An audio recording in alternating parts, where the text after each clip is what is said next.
اعوذ باللہ من الشیطان الرجیم بسم اللہ الرحمن الرحیم۔ ناظرین السلام علیکم۔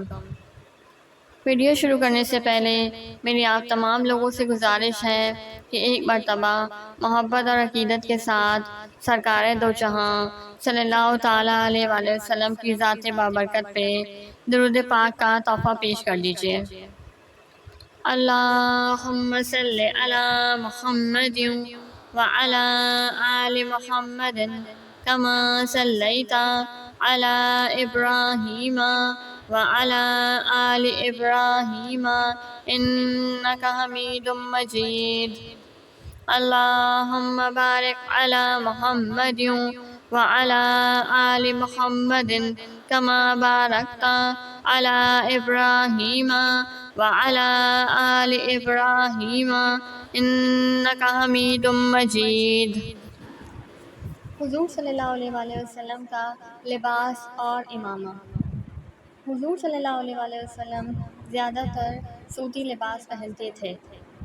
اون اور کتان کا لباس بھی کبھی کبھی آپ صلی اللہ علیہ وآلہ وسلم نے استعمال فرمایا ہے۔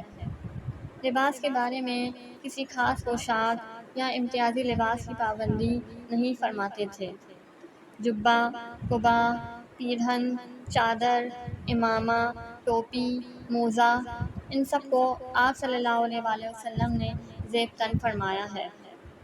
پاجامے کو آپ نے پسند فرمایا اور منا کے بازار میں ایک پاجامہ خریدا بھی تھا، لیکن یہ ثابت نہیں ہے کہ کبھی آپ نے پاجامہ پہنا ہو۔ آپ صلی اللہ علیہ وآلہ وسلم امامے میں شملہ چھوڑتے تھے، جو کبھی ایک شانے پر اور کبھی دونوں شانوں کے درمیان پڑا رہتا تھا۔ آپ صلی اللہ علیہ وآلہ وسلم کا امامہ سفید، سبز زعفرانی، سیاہ رنگ کا تھا۔